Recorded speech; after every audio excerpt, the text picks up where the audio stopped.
तो दोस्तों श्रीलंका के खिलाफ खेले गए हाल ही में एशिया कप 2023 के फाइनल मुकाबले में टीम इंडिया के बल्लेबाजों के पूरी तरह से फ्लॉप साबित होने के बाद हार की कगार पर आ गई थी टीम इंडिया। लेकिन दोस्तों इसके बाद भारतीय गेंदबाजों का आया तूफान, जहां पर तेज गेंदबाज जसप्रीत बुमराह की घातक गेंदबाजी और दोस्तों फिर चाइनामैन कुलदीप यादव की फिरकी के सामने श्रीलंकाई बल्लेबाजों ने टेके घुटने और लक्ष्य का बचाव करते हुए टीम इंडिया के तेज गेंदबाज जसप्रीत बुमराह के अंतिम के ओवरों में ली गई हैट्रिक ने पलट के रख दिया पूरा हारा हुआ मैच और फाइनल मुकाबले में श्रीलंका को दिखा दी उनकी असली औकात। नमस्कार दोस्तों, स्वागत है आपके अपने पसंदीदा क्रिकेट चैनल क्रिक बोबो में। दोस्तों इस वीडियो में हम आपको भारत और श्रीलंका के बीच हाल ही में खेले गए एशिया कप 2023 के फाइनल मुकाबले की पूरी रोमांचक हाईलाइट आपको दिखाने वाले हैं। लेकिन दोस्तों वीडियो में आगे बढ़ने से पहले दासुन सनाका और रोहित शर्मा में से किसे आप बेहतर कप्तान मानते हैं, अपनी कीमती राय कमेंट सेक्शन में जरूर बताएं। वीडियो पसंद आए तो इसे लाइक करके चैनल को सब्सक्राइब जरूर कर दें। तो दोस्तों जैसा कि आप सभी जानते हैं कि एशिया कप 2023 के फाइनल में भारत और श्रीलंका की टीमें एक दूसरे के आमने सामने खड़ी थी, जहां पर दोस्तों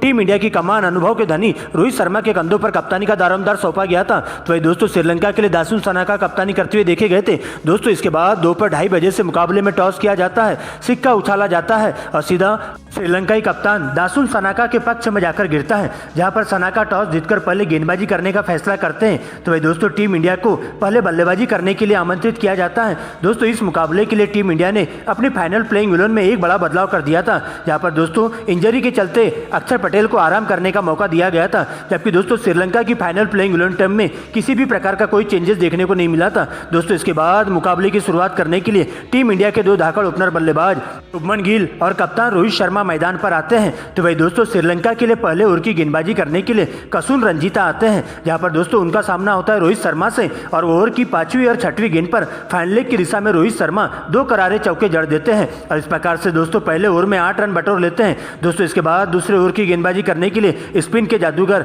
महेश तीक्ष्णा आते हैं और उनका सामना होता है शुभमन गिल से, जहां पर दोस्तों बेहतरीन तरीके से लाइन लेंथ के तहत गेंदबाजी की जाती है और कसी हुई गेंदबाजी करते हुए तीक्ष्णा अपने इस ओवर में 3 सिंगल की मदद से मात्र 3 रन देते हैं। लेकिन दोस्तों इसके बाद तीसरे ओवर में रोहित शर्मा अपने हाथ खोलते हुए दिखाई देते हैं और धनंजय डिसल्वा को टारगेट करते हुए एक ही ओवर में 2 चौके और एक गगनचुंबी छक्का लगा देते हैं। तो दोस्तों चौथे ओवर में एक बार फिर से मथीसा पथिराना को टारगेट किया जाता है और इस ओवर में भी रोहित शर्मा और शुभमन गिल मिलाकर दोनों ही बल्लेबाजों के द्वारा 20 रन कूट दिए जाते हैं और इस प्रकार से दोनों ही बल्लेबाज सिंगल डबल के साथ साथ चौके छक्कों की झड़ी के साथ भारतीय टीम के स्कोर को आगे बढ़ाने का काम करते जाते हैं। लेकिन दोस्तों इसी बीच 8वें ओवर की गेंदबाजी करने के लिए कप्तान दासुन सनाका आते हैं, जहां पर दोस्तों रोहित शर्मा का गुस्सा 7वें आसमान पर दिखाई देता है और दासुना को टारगेट करते हुए पूरी तरह से निस्तेनाबूद करते हुए दिखाई देते हैं, जहां पर दोस्तों सनाका के पहली गेंद पर करारा प्रहार करते हुए गेंद को दर्शक दीर्घा में 6 रनों के लिए भिजवा देते हैं और इस प्रकार से टीम इंडिया अपने 50 रन पूरे कर लेती है। लेकिन दोस्तों रोहित शर्मा का बल्ला यही नहीं रुकता है और इसके बाद इसी ओवर की चौथी गेंद पर एक और करारा चौका फाइन लेग की दिशा में जड़ देते हैं। तो वही दोस्तों अंतिम गेंद पर एक गगनचुंबी छक्का लगाते हुए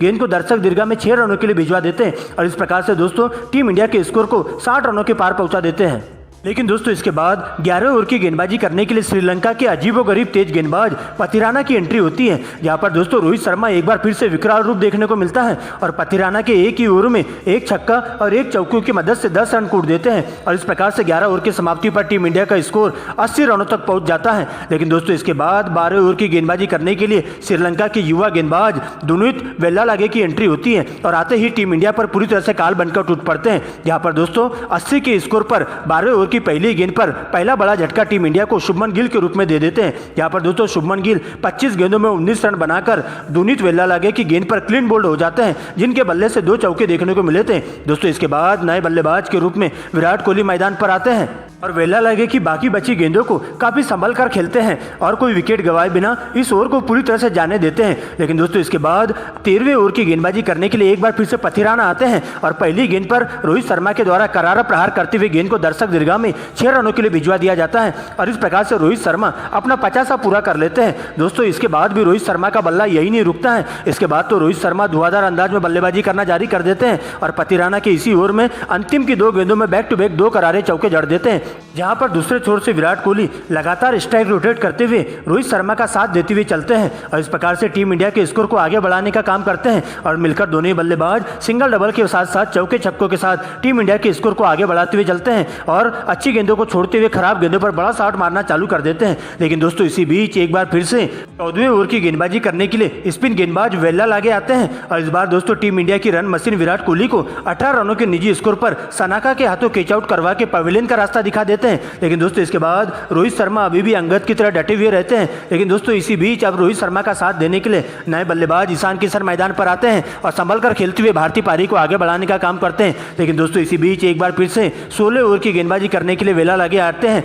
और इस बार टीम इंडिया के कप्तान रोहित शर्मा को अपना शिकार बनाकर जाते हैं। जहां पर दोस्तों अच्छी लाइन में दिखाई दे रहे रोहित शर्मा वेला लागे कि नीचे रही गेंद को मारने के लिए पूरी तरह से बीट हो जाते हैं और इस प्रकार से गेंद स्टंप को उखाड़ती हुई चली जाती है, जहां पर रोहित शर्मा को क्लीन बोल्ड होना पड़ता है। और इस प्रकार से रोहित शर्मा 48 गेंदों में 55 रन बनाकर क्लीन बोल्ड हो जाते हैं, जहां पर उनके बल्ले से 7 चौके तो वही 2 गगनचुंबी छक्के देखने को मिले थे। इस प्रकार से टीम इंडिया 110 रनों पर ही अपने 3 बहुमूल्य विकेट गंवा देती है। लेकिन दोस्तों इसके बाद ईशान किशन का साथ देने के लिए सलामी विकेट कीपर बल्लेबाज केएल राहुल नए बल्लेबाज के रूप में मैदान पर आते हैं, जहां पर दोस्तों दोनों ही बल्लेबाज संभल कर खेलते हुए और कोई विकेट गंवाए बिना कछुए की चाल से टीम इंडिया के स्कोर को आगे बढ़ाते हुए चलते हैं, जहां पर अच्छी गेंदों को छोड़ते हुए खराब गेंदों पर ही बड़ा शॉट मारना चालू करते हैं। और इस प्रकार से देखते ही देखते दोनों बल्लेबाजों के बीच में 50 रनों की अटूट साझेदारी पूरी हो जाती है। लेकिन 28वें ओवर में केएल राहुल धनंजय डिसल्वा पर पूरी तरह से कहर बनकर टूट पड़ते हैं, जहां पर दोस्तों ओवर की अंतिम की 3 गेंदों में केएल राहुल के बल्ले से बैक टू बैक 3 करारे चौके जड़ने को देखने को मिलते हैं। लेकिन दोस्तों इसके बाद 29वें ओवर में वेला लगी कि एक अंदर आती हुई गेंद पर सीधा कॉटन बोल्ड हो जाते हैं और इस प्रकार से दोस्तों टीम इंडिया को केएल राहुल के रूप में चौथा बड़ा झटका लग जाता है, जो कि 22 रन बनाकर पवेलियन का रास्ता नाप लेते हैं। दोस्तों इसके बाद हार्दिक पांड्या ईशान किशन का साथ देने के लिए मैदान पर आते हैं, जहां पर दोनों ही बल्लेबाज संभल कर खेलते हुए भारतीय पारी के लिए और कोई विकेट गंवाए बिना टीम इंडिया के स्कोर को आगे बढ़ाने का काम करते जाते हैं। लेकिन दोस्तों ईशान किशन सबसे पहले अपने हाथ खोलते हुए देखे जाते हैं और वेला लगे कि एक ही ओवर में 2 चौके जड़ देते हैं। लेकिन दोस्तों इसके बाद 40वें ओवर में कप्तान सनाका गेंदबाजी करने आते हैं और टीम इंडिया की 2 बड़ी मछली का शिकार कर जाते हैं, जहां पर दोस्तों ईशान किशन को 32 रन तो वही दोस्तों हार्दिक पांड्या 20 रन बनाकर पवेलियन का रास्ता नाप लेते हैं। और इस प्रकार से दोस्तों टीम इंडिया 40 ओवर की समाप्ति पर स्कोर बोर्ड पर 6 विकेट के नुकसान पर 220 रन बना लेती है। लेकिन दोस्तों इसके बाद नए बल्लेबाज के रूप में सर जडेजा और शार्दुल ठाकुर आते हैं और अंतिम के 8 ओवरों में धुआंधार अंदाज में बल्लेबाजी करते हुए टीम के स्कोर को तेजी से आगे बढ़ाते हैं, जहां पर दोस्तों दोनों ही बल्लेबाजों के द्वारा धुआंधार अंदाज में चौके छक्कों की बरसात करते हुए टीम इंडिया पूरे 50 ओवर के खेल में 6 विकेट के नुकसान पर स्कोर बोर्ड पर 299 रन बना लेती है और श्रीलंका की टीम को इस मुकाबले में जीत हासिल करने के लिए पूरे 300 रनों का टारगेट दे दिया जाता है। लेकिन दोस्तों इसके बाद श्रीलंका के लिए पारी की शुरुआत करने के लिए 2 धाकड़ ओपनर बल्लेबाज करुणारत्ने और पाथु निशंका मैदान पर आते हैं, जिनके कंधों पर टीम को ठोस शुरुआत देने की जिम्मेदारी होती है। तो वही दोस्तों टीम इंडिया के लिए पहले ओवर की गेंदबाजी करने के लिए तेज गेंदबाज जसप्रीत बुमराह आते हैं, जहां पर निशंका के द्वारा ओवर की दूसरी गेंद पर 1 बाउंड चौका जड़ दिया जाता है और अंतिम गेंद पर 2 रन लेकर पहले ओवर में 7 रन बटोर लेते हैं। लेकिन दोस्तों इसके बाद दूसरे ओवर की गेंदबाजी करने के लिए तेज गेंदबाज मोहम्मद सिराज आते हैं, जहां पर उनका सामना होता है करुणारत्ने से और ओवर की तीसरी गेंद पर जोरदार अपील एलबीडब्ल्यू की देखने को मिलती है। लेकिन दोस्तों अंपायर के द्वारा इसे नॉट आउट करार दे दिया जाता है। दोस्तों इसके बाद सिराज के द्वारा घातक गेंदबाजी की जाती है और अपने इस ओवर में 3 सिंगल की मदद से मात्र 3 रन ही देते हैं। लेकिन दोस्तों इसके बाद तीसरे ओवर में एक बार फिर से बुम बुमराह की एंट्री होती है, जहां पर बुमराह के द्वारा काल बनकर श्रीलंका पर टूट पड़ते हैं और ओवर की पहली गेंद पर निशंका को क्लीन बोल्ड कर देते हैं और इस तरह से 10 रनों के स्कोर पर श्रीलंका की टीम को निशंका के रूप में पहला बड़ा झटका लग जाता है और इस प्रकार से श्रीलंका का स्कोर 3 ओवर की समाप्ति पर 20 रनों के पास पहुंच जाता है। दोस्तों इसके बाद आगे का मोर्चा संभालने के लिए श्रीलंका के विकेट कीपर बल्लेबाज कुशल मेंडिस की मैदान पर एंट्री होती है और करुणारत्ने के साथ मिलकर दोनों ही बल्लेबाज तेजी से रन बनाना शुरू कर देते हैं, जहां पर टीम इंडिया के तेज गेंदबाजों के साथ साथ स्पिन गेंदबाजों पर पूरी तरह से कहर बनकर टूट पड़ते हैं और देखते ही देखते दोनों ही बल्लेबाजों के बीच में 50 रनों की अटूट साझेदारी पूरी हो जाती है और इस प्रकार से श्रीलंका का स्कोर 10 ओवर की समाप्ति पर 60 रनों के पार पहुंच जाता है। लेकिन दोस्तों दूसरे छोर से कुशल मेंडिस धुआंधार अंदाज में बल्लेबाजी करते हुए चले जाते हैं और ताबड़तोड़ अंदाज में चौके छक्कों की झड़ी के साथ एक बार फिर से 35 गेंदों में ही अपना 50 पूरा कर लेते हैं। लेकिन दोस्तों इस पार्टनरशिप को तोड़ने के लिए 12वें ओवर की गेंदबाजी करने के लिए एक बार फिर से जसप्रीत बुमराह की एंट्री होती है, जहां पर दोस्तों टीम इंडिया के लिए खतरा साबित हो रहे सबसे पहले कुशल मेंडिस को अपना शिकार बनाते हैं, जो कि 55 रनों के स्कोर पर उन्हें सूर्य कुमार यादव के हाथों कैच आउट करवा के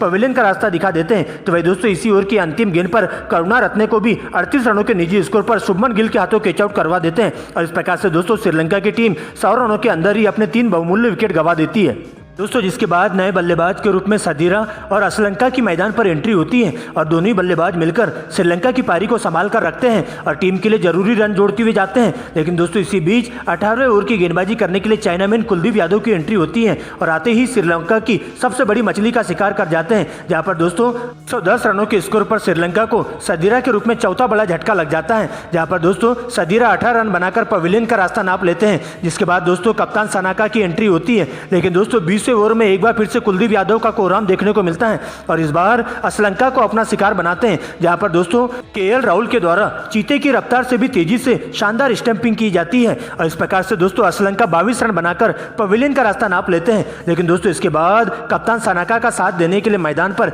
डिसल्वा आते हैं और दोनों ही बल्लेबाजों के द्वारा धुआंधार अंदाज में बल्लेबाजी की जाती है, जहां पर दोस्तों दोनों ही बल्लेबाज पारी को संभाल कर रखते हैं और कोई विकेट गंवाए बिना श्रीलंका के लिए बहुमूल्य रन जोड़ते हुए जाते हैं और अच्छी गेंदों को छोड़ते हुए खराब गेंदों पर ताबड़तोड़ अंदाज में बल्लेबाजी करना शुरू कर देते हैं और देखते देखते दोनों ही बल्लेबाजों के बीच में 50 रनों की अटूट साझेदारी पूरी हो जाती है और टीम के स्कोर को 200 रनों के पार पहुंचा देते हैं। लेकिन दोस्तों इस पार्टनरशिप को तोड़ने के लिए एक बार फिर से चाइनामैन कुलदीप यादव की एंट्री होती है और दोस्तों इस बार डिसल्वा को अपना शिकार बनाते हैं, जहां पर दोस्तों डिसल्वा 42 रनों के निजी स्कोर पर क्लीन बोल्ड हो जाते हैं और इस प्रकार से 220 रनों के स्कोर पर 6वां बड़ा झटका लग जाता है। दोस्तों जिसके बाद तीक्ष्णा मैदान पर आते हैं और कप्तान सनाका के साथ मिलकर पारी को संभाल कर रखते हैं। दूसरे छोर से सनाका अपना विकराल रूप दिखाते हैं और भारतीय टीम के तेज गेंदबाजों के साथ साथ स्पिन गेंदबाजों पर पूरी तरह से कहर बनकर टूट पड़ते हैं और कुछ अच्छे शॉट्स लगाते हुए देखते देखते 48 गेंदों में अपना अर्धशतक पूरा कर लेते हैं। लेकिन दोस्तों इसके बाद एक बार फिर से 42वें ओवर की गेंदबाजी करने के लिए जसप्रीत बुमराह आते हैं और दोस्तों इस बार कप्तान सनाका को अपना शिकार बना जाते हैं, जहां पर दोस्तों सनाका 52 रन बनाकर जसप्रीत बुमराह की यार्कर गेंद पर क्लीन बोल्ड हो जाते हैं और इस प्रकार से दोस्तों सनाका के रूप में श्रीलंका की टीम को 7वां बड़ा झटका लग जाता है। दोस्तों इसके बाद तीक्ष्णा का साथ देने के लिए रंजीता मैदान पर आते हैं, जहां पर दोस्तों इसके बाद टीम इंडिया के तेज गेंदबाजों के सामने श्रीलंका के बल्लेबाज पूरी तरह से ध्वस्त साबित हो जाते हैं और एक के बाद एक सस्ते में अपना विकेट गंवाते हुए चले जाते हैं, जहां पर दोस्तों सबसे पहले जसप्रीत बुमराह तीक्ष्णा को अपना शिकार बनाते हैं और उन्हें मात्र 16 रनों के निजी स्कोर पर क्लीन बोल्ड कर देते हैं। तो वह दोस्तों इसी ओवर की अंतिम गेंद पर रंजीता को बिना खाता खोले ही चलता कर देते हैं। दोस्तों इसके बाद नए बल्लेबाज के रूप में पतिराना की एंट्री होती है और वेल्ला लागे के साथ मिलकर दोनों ही बल्लेबाज कुछ देर अच्छे शॉट्स लगाते हुए दिखाई देते हैं और टीम के स्कोर को 250 रनों के पार पहुंचा देते हैं। लेकिन दोस्तों इसके बाद एक बार फिर से टीम इंडिया के तेज गेंदबाज जसप्रीत बुमराह आते हैं और 48वें ओवर में बाकी बचे दोनों बल्लेबाजों को आउट कर श्रीलंकाई पारी का सुपड़ा साफ कर देते हैं, जहां पर दोस्तों श्रीलंका की टीम 260 रनों पर ही अपने सारे हथियार डाल देती है और इस प्रकार से दोस्तों एशिया कप 2023 के रोमांचक मुकाबले में टीम इंडिया 40 रनों से जीत हासिल कर लेती है और इस प्रकार से दोस्तों इस जीत के साथ ही टीम इंडिया श्रीलंका को बुरी तरह से निस्तेनाबूद कर देती है और टीम इंडिया एशिया कप 2023 के ट्रॉफी को जीतकर 5वीं बार एशिया कप के खिताब पर कब्जा जमा लेती है, जहां पर अपनी घातक गेंदबाजी से 6 विकेट चटकाने वाले जसप्रीत बुमराह को प्लेयर ऑफ द मैच घोषित किया जाता है।